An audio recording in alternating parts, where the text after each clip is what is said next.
finally saw La La Land. It was great. If you're here just to see if you should see it or not, you should see it, but also please watch the rest of the video. Let's get into it. This is my review of La La Land. This is Nerd.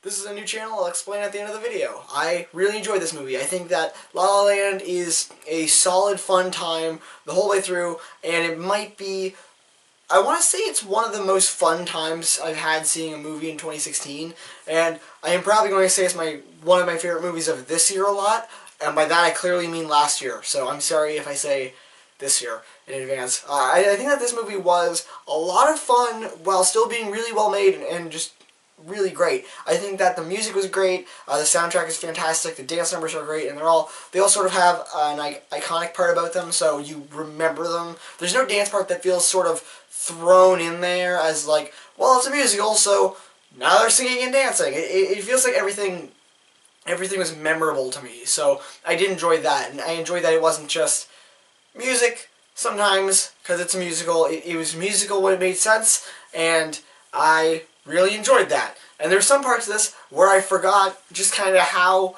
bizarre it is that this is a musical, because this is such a great, serious movie, and sometimes they break out into song and dance. It's weird how it does that, because, again, most great movies don't break out into song and dance. I'm not saying that some great movies don't, I'm just saying a lot of great movies don't break out into song and dance. So when they do it, I think the best part is it doesn't feel really weird, and you're not, like, super questioning, like I know it's a musical, but you're not really thinking in your head how they have this choreographed, which is, as a fan of musicals, even myself, something I'll think about, that these people just have it choreographed. No, it's just kind of fun, and it kind of sweeps you up with it, and you forget about it, you're just enjoying it, and it's a great time. I really enjoyed it. I think that it starts off in an atmosphere that's like, some ridiculous shit's gonna happen, some really weirdly choreographed stuff's gonna happen. Like the beginning is the car scene that you've probably seen either from you've watched the movie or you saw in the Golden Globes. And it's on a highway and it's stretching out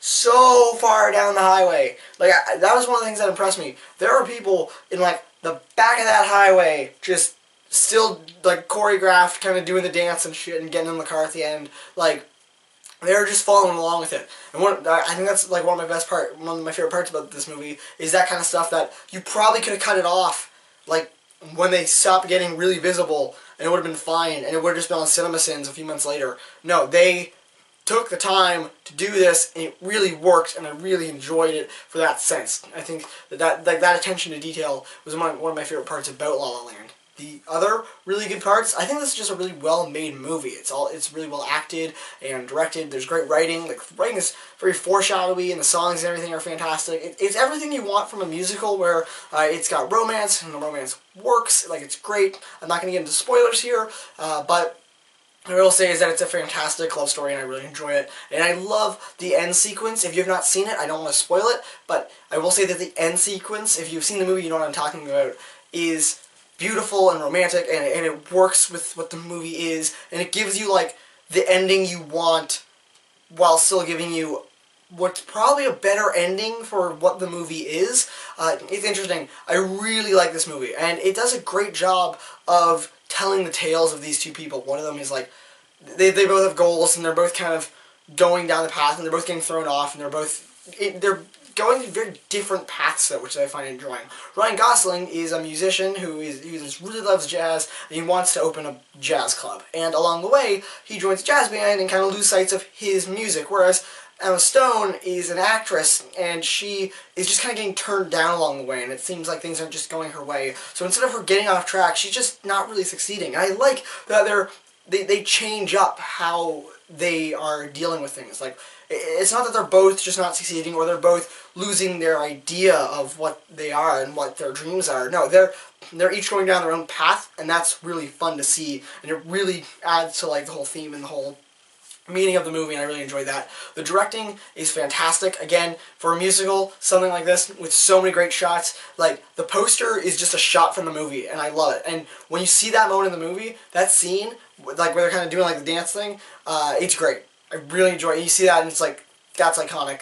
That's the poster. And you know it's the poster already, because you've for sure seen the poster to this movie, or a poster to the movie, before you've seen this movie. But just that shot is fantastic, and it's directed really well, and all the musical scenes are, and again, that's one of the best parts. There's direction, there's attention to detail, there is really cool, really well framed shots. The acting is elevating it. The one thing I will say is believability. And again, I already went over that. Even in a musical of this caliber, with like the whole, it starts off in the car thing, like it sweeps you off your feet, and you aren't totally thinking like how ridiculous it is that they're choreographed and everything. The most unrealistic thing is Emma Stone playing this struggling, unsuccessful actress. That's just the one thing that's kind of hard to get along with. Ryan Gosling as a musician, yeah, you can kind of see how maybe he'd stumble along the way, especially since he's so famous. But like Emma Stone, you know, there's a certain unbelievability. She plays the role well, I will say that, but you know, there's just kind of the thing in your head. It's like, this is an Academy Award nominated actress playing this character. I think that's fun. She was probably, of the two characters, my favorite, because I feel like they give her a lot more fun stuff to do. He has a lot more with jazz. If you like jazz, you're going to love him more, but there's a lot of things with Emma Stone's character that I feel like they're giving her like the fun shots. It reminded me of Airplane at one time, where like they're showing him, and then they cut to her and she's doing something weird, and he's like, "What's that?" And she's doing something really weird again, but different, and then back to him, and then back to her, and it's like, it's weird. I wasn't expecting to see it, but Emma Stone breathed fun and life into that character, and I really liked it. I think that she did a fantastic job, and you probably see it like just for her alone. The chemistry between these two actors is fantastic, and even if it isn't, Ryan Gosling can fake it. We've seen The Notebook. The end sequence, again, is probably one of my favorite parts of the movie. I really enjoyed it. The character arcs in this movie are fantastic. They go well with the whole theme and idea of it. This movie is funny as well, and I enjoy the humor. I think that there wasn't a time where they made a joke and I was like, it didn't land. Like there wasn't a moment where I didn't like or appreciate like the humor of the joke they made. Even if it was like something subtle, something that you didn't really totally notice, it was always something. I like the humor in this movie. I like the dramatic parts of this movie, and I like the comedy parts. It feels like it's going down some cliches, but it takes some twists on them, and it foreshadows really well. That might be a spoiler in itself. What do you think? Comment your thoughts on the movie down below if you've seen it. If you haven't seen it, come back later and tell me what you thought. Give this video a like if you enjoyed, and subscribe for more movie reviews. This is a separate channel where I'm going to be talking about movies, because when I was talking about movies on my other channel, subscribers didn't really seem to like it, the number specifically, so I made this channel where I can specifically talk about movies, because this movie came out like a month and a half ago. I didn't get to see it then. So I figured, hey, instead of just talking about an old movie on that channel, I'll make a whole new channel specifically to talk about movies that have already come out, because that channel is more like, it's something that I really want to get views on. So if I do a review of like Batman v Superman, for example, I do it right after I see it, and I give it a 9, because I haven't thought about it that much, and it was a fucking rush to watch. And then I think about it a little more, and I think, this was actually a bad movie. I wish I didn't do that review.